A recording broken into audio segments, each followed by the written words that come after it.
Olá, senhores ouvintes, bem-vindos de novo ao nosso programa aqui Unimed em Pauta. Dessa vez com a satisfação de ter o Dr. Leandro, presidente da Unimed Sul Capixaba. O Dr. Leandro já sabe que eu sou um fã dele, um fã da Unimed Sul Capixaba. A gente teve uma participação bastante intensa lá em diversos trabalhos e temos um carinho pela Unimed. Gostaria de iniciar agradecendo a presença de todos quem está assistindo esse vídeo. Doutor, a gente vai começar, na verdade, esse bate-papo nosso aqui. A ideia é a gente dividir mais ou menos ali em 3 partes, né? Falar um pouquinho aí do passado recente. Vocês têm bastante movimentado o sistema aí recentemente. Do presente, né? Desse momento, o que a Unimed Sul Capixaba está fazendo, o que a equipe está desenvolvendo aí junto com o senhor, e depois o futuro, né? Pensando aí no planejamento dos próximos passos. Então, eu queria iniciar pedindo que o senhor se apresente, conte um pouquinho aí do currículo, um pouquinho da Unimed Sul Capixaba para quem não conhece e da sua relação aí de gestor com a Unimed, desde quando, como é que está, etc. Bom, obrigado, Eduardo, dizer que é um prazer participar. O Eduardo já participou com a gente aí desde o início, né, dos projetos de viabilidade econômico-financeira do novo hospital. A gente vai conseguir falar um pouquinho aqui. Então, começando falando um pouquinho da minha história, eu sou um gestor ainda jovem, me considero jovem, viu, Eduardo? Vou fazer 44 anos agora em setembro. Mas é mesmo. Nem é grupo de risco, doutor, olha lá. Pois é. Eu já sou formado há 20 anos, sou médico pneumologista, retornei para Cachoeiro de Itapemirim em 2004, há 16 anos atrás. Então, eu entrei na Unimed como médico cooperado em 2004, no mesmo ano que cheguei em Cachoeiro. Fiz parte do Conselho Fiscal em 2007, então participava sempre das atividades da cooperativa. Em 2014, eu recebi o convite para fazer parte da diretoria executiva como diretor financeiro.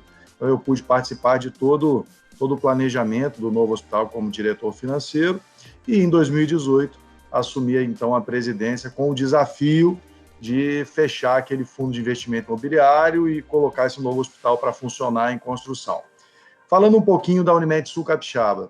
A Unimed Sul Capixaba é uma operadora de plano de saúde de médio porte, fazemos parte do sistema Unimed, atuamos no sul do estado do Espírito Santo, uma área com 30 municípios, uma população estimada pelo IBGE de 750 mil pessoas.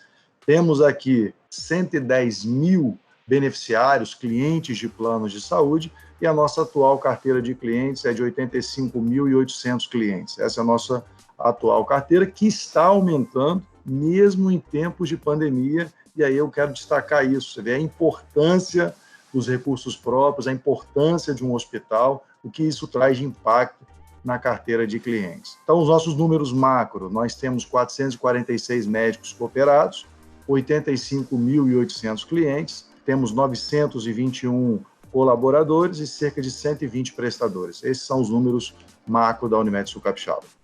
Muito bom, doutor. A Unimed Sul Capixaba, ela já é verticalizada há bastante tempo, na verdade, né? Já tem várias estruturas assistenciais e ela tem, acho que provavelmente é o hospital mais novo do sistema, né? Imagino aí, inaugurou faz 2, 3 meses. Queria que o senhor contasse um pouquinho, então, dessa importância de se ter essa verticalização, né? O que trouxe foi, acho que, no momento certo, né, esse hospital, e o que está fazendo a diferença, como que isso está ajudando a vocês passarem melhor essa crise.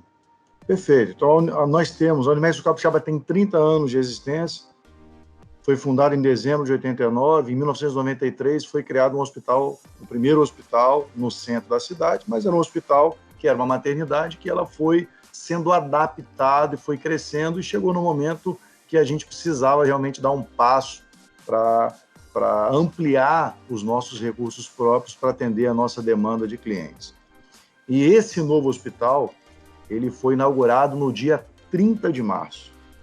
Então, eu digo, Eduardo, que foi um ótimo projeto, mas que nós, de certa maneira, nós fomos abençoados, porque nós entregamos 130 leitos, são 20 leitos de terapia intensiva, 100 leitos de internação e mais 10 leitos de hospital-dia, um centro diagnóstico completo, com ressonância, tomografia, exames endoscópicos, cardiologia, hemodinâmica, um centro cirúrgico com 10 salas, com salas pequenas, médias, grandes, com salas para a gente poder fazer novos procedimentos como o transplante, que está no nosso planejamento. E esse hospital, então, ele é entregue no momento que começa a pandemia do coronavírus. Ele está sendo de vital importância para que a imagem da Unimed saia fortalecida da pandemia. O que está acontecendo hoje é que, como nós estamos conseguindo dar assistência aos nossos clientes, não há falta de leitos. Então, nós fizemos uma série de estratégias para que a gente coloque a assistência do cliente no primeiro lugar, mas através desses novos leitos e dessas novas estruturas, novos serviços que nós ofertamos para os nossos clientes, nós estamos saindo mais fortalecidos e estamos aumentando a carteira de clientes em meio à pandemia. Então, para quem tem dúvida de investir no seu hospital próprio, é um melhor exemplo, né, de um hospital novo, recém-inaugurado, que garantiu assistência e que está sendo visto, muito bem visto pela sociedade local e por outros clientes e por clientes de outros planos de saúde que agora querem fazer parte, querem comprar o plano de saúde da Unimed, porque nós temos um hospital moderno. Muito bom, doutor. Você sabe que isso confirma as nossas premissas lá, né? Quando a gente fez o estudo de viabilidade, a gente sempre coloca aquela premissa de que na inauguração do hospital vai ter um impacto no número de vidas, né, para cima, positivo, está confirmando isso aí, né? Muito bom, muito bom. Doutor, e esse novo hospital, ele foi feito pelo modelo de fundo de investimento imobiliário? Acho que a grande maioria aí já ouviu falar ou já teve esse acesso, porque ficou muito conhecido, muito famoso no sistema Unimed esse modelo, né? Te desenvolveu aí em 4 anos. Nos orgulhamos muito de ter feito parte desse processo todo. Eu gostaria que o senhor contasse um pouquinho, né, bem em forma resumida, é claro, porque foi processo aí de alguns anos, mas contasse um pouquinho das situações, como é que foi aprovação em assembleia, aceitação de cooperados desse modelo aí que foi bastante inovador no sistema, né? Perfeito. Então, eu gostaria de destacar quanto tempo durou para esse hospital sair. O terreno do hospital foi comprado no ano de 2011. Então, naquela época, nós estamos falando aqui de 10 anos atrás. Então, naquele período já se discutia a construção de uma nova unidade hospitalar. No ano seguinte, houve uma assembleia para uma tentativa de uma construção sobre o modelo de endividamento que não foi aprovado pelos cooperados em assembleia. Então, nós começamos a discutir novos modelos. Eu nem estava na diretoria nesse momento, era o doutor Pedro, o ex-presidente que me antecedeu. Então, o Pedro hoje faz parte do Conselho de Administração e é o atual presidente da OCB do Espírito Santo. Então, começaram discussões sobre novos modelos. O que nós podemos fazer de diferente para viabilizar a construção de uma nova unidade hospitalar. E aí veio, então, a assessoria, um excelente estudo de viabilidade econômico-financeira e colocou o modelo do Fundo de Investimento Imobiliário. Então, esse modelo foi aprovado em assembleia no ano de 2016 e, então, o hospital começa a ser construído em março de 2018, após a captação dos recursos necessários, que a gente precisava captar 60 milhões de reais. Eu falo que eu assumi a presidência no final de fevereiro, no início de março eu comecei a vender cota. Na realidade, eu assumi numa sexta-feira, numa segunda-feira seguinte, da semana seguinte, eu já tive que começar a cair aí na rua para vender essas cotas, ajudar, ter uma grande mobilização. Sem dúvida, foi a maior mobilização que a Unimed Sul Capixaba já teve nos seus 30 anos de história. Fizemos inúmeras reuniões com médicos cooperados, com outras Unimeds, reuniões fora com o sistema Unimed, com grandes empresas, Central Nacional, Seguros, Sicob, e aí conseguimos, então, através desses cotistas, viabilizar esses recursos financeiros e, então, captar esses 60 milhões de reais e iniciar a construção em julho de 2018, e o hospital foi entregue agora no dia 30 de março de 2020. Então, realmente um tempo, vamos dizer, quase um tempo recorde, né, Eduardo? Exato, exato. A gente sempre fala para as Unimedes, quando a gente vai fazer, fala assim, olha, projeto de um hospital, 10 anos é um tempo bom para você. O pessoal arrepia, nossa, é muito tempo. Não, mas um planejamento de longo prazo, ele parte para isso sim, para conseguir verticalizar de forma correta, né, certa, tem que ter um bom tempo aí. Tem uma curiosidade, doutor, que eu não sei se você sabe, se já te contaram, talvez o professor Alberto, não sei, de como nasceu a ideia do fundo. Foi numa reunião fazendo um trabalho para um cliente nosso aqui em Ribeirão Preto, que não é do setor de saúde, é uma incorporadora, e a gente estava com 2 reuniões seguidas. Era uma reunião com eles e uma reunião depois com alguém da Unimed Sul Capixaba, e a gente estava tratando esses assuntos do fundo imobiliário. Aí a gente terminou a reunião e a gente falou assim, peraí, a gente está procurando uma solução lá e a gente acabou de falar de um assunto aqui que pode ser uma solução interessante, vamos casar as coisas. A gente levou esse assunto ligado já quase com uma reunião na outra ali e casou muito bem, deu muito certo. Bom, seguindo um pouquinho aqui, doutor, falando aí um pouquinho, já contando um pouquinho do histórico, um pouquinho agora do momento atual, as Unimedes estão passando vários dilemas, a gente que está em contato com elas, né? Um dos mais complexos é aquele dilema do como ligar as pontas, como que eu vou conseguir agregar esses interesses de todo mundo. Eu tenho o meu cliente que está com problema financeiro, um potencial aumento de falência de empresas, falta de pagamento, aumento de inadimplência. Do outro lado, eu tenho que atender, porque é um momento extremamente crítico assistencial, né? Ou seja, aumenta custos. E ainda tem o meu cooperado, que reduziu alguns procedimentos, né, eletivos, ele está com problema lá tem problema financeiro nas pessoas físicas dos cooperados, né? E que, claro, que é papel da cooperativa também ajudá-lo, não só em termos operacionais, mas em termos financeiros também, né? Como que vocês estão lidando com isso? Quais as ações que vocês estão fazendo? Bom, então, inicialmente, nós montamos um comitê de crise, esse comitê de crise diário, num primeiro momento, né? E até hoje a gente tem reunião com todo o time de comitê de crise para definir quais eram as ações prioritárias que a gente precisava para o enfrentamento do coronavírus. Começamos a reduzir e renegociar contratos, ou seja, ações para redução de despesa em momentos de crise. Nós precisamos ter ações para preservar o caixa. A gente brinca, senta em cima do caixa, né, para que a gente consiga planejar melhor.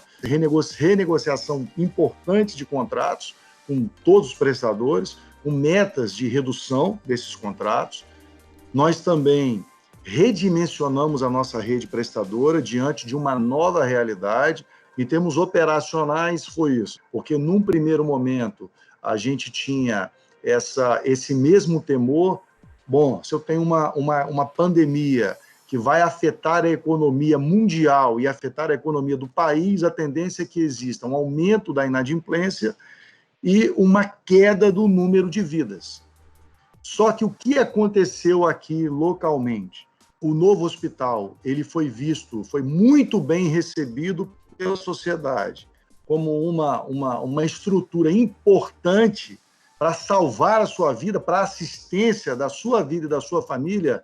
Nós estamos com a nossa inadimplência controlada e, ao invés de perder vidas, nós estamos aumentando a carteira de clientes, em virtude de uma nova estrutura hospitalar.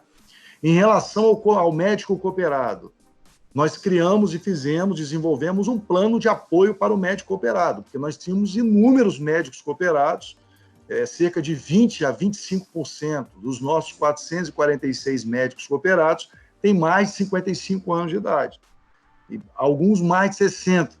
Mais de 20% com mais de 60%. Então, estariam nos grupos de risco, alguns com comorbidades. Então, esses tiveram que deixar a linha de frente, tiveram que deixar os seus plantões, tiveram que reduzir ou parar o atendimento nos seus consultórios. Então, nós criamos um programa de apoio financeiro para esses médicos cooperados. A receita, houve uma queda discreta em relação ao orçamento inicial, mas houve uma redução muito maior do custo assistencial. Cirurgias eletivas não foram feitas, não foram realizadas, inúmeros procedimentos eletivos estão sendo postergados, é importante que a gente destaque isso. Os bons resultados agora não são motivos de grandes comemorações, são motivos de cautela para fazer uma boa reserva para enfrentar agora, já no início do próximo ano, quando toda essa demanda reprimida ela vai acontecer e certamente o custo assistencial deve aumentar bastante. E, para isso, nós já estamos também andando na frente, planejando novos produtos e já desenvolvemos também novos produtos de retenção de clientes, que eu acho que é fundamental nessa fase. Dentro desses novos produtos, doutor, algum produto que seja mais barato, ou seja, de maior acesso? Sem dúvida, nós temos. Então, nós lançamos um produto de retenção, baseado no modelo de atenção integral à saúde, que é um modelo que nós acreditamos muito com o médico de família. 10% da nossa carteira de clientes hoje já está nesse modelo, com o objetivo de retenção dos clientes, um ticket médio um pouco menor, para evitar que aquele cliente que passe por um momento difícil nesse momento de pandemia, que ele deixe o plano de saúde, que ele tenha mais uma opção que esteja dentro do orçamento dele, que permita que ele mantenha o seu plano de saúde. E nós temos também um projeto com a Federação do Estado do Espírito Santo para um outro projeto bastante inovador também, que já está sendo feito em outras Unimedes pelo Brasil, como a Federação do Paraná, que são planos de cartões de desconto, mas que não vai levar o nome de Unimed. Nós estamos desenvolvendo esse novo projeto com a Federação do Espírito Santo. Essa relação que você falou assim, olha, esse lucro, esse bom momento que a gente está vivendo, ele serve para a gente preparar agora um momento que pode não ser um momento tão bom agora na frente, né? A gente viu uma relação que é assim, quem é verticalizado sofreu um pouco mais do que quem não era nesses períodos anteriores agora, né? Porque o hospital ele ficou ocioso e gerou custo para a Unimed sem ter aquela utilização. Quem não era verticalizado não teve esse problema, né? Quem sofreu daí foi o credenciado daquela Unimed. No caso de vocês, como é que foi essa relação assim? Vocês tiveram esse período onde ficou realmente bastante ocioso, que teve custos a mais do que o necessário? E a ideia é que depois, nesse momento agora da reversão, né? Ou seja, quando vier esses procedimentos represados, quem tiver verticalizado vai, claro, ter uma vantagem grande, porque tem um certo controle ali da sinistralidade, né? O nosso hospital antigo, aqui no centro da cidade, era maternidade Unimed. Então, o pronto-socorro ele continuou aqui no centro da cidade e o nosso projeto inicial era tornar esse hospital apenas um centro materno-infantil com pronto-socorro. Com a pandemia do coronavírus, aqueles leitos que aqui estavam, nós tornamos esses leitos enfermaria para pacientes Covid. E dividimos o pronto-socorro, um pronto-socorro não Covid e para um ambulatório de síndrome gripal, coronavírus. Então já houve uma mudança no nosso planejamento. No novo hospital, o que foi mais impactado, sem dúvida nenhuma, foram as cirurgias eletivas, porque em virtude da pandemia, nós reservamos mais 10 leitos lá exclusivos para o coronavírus.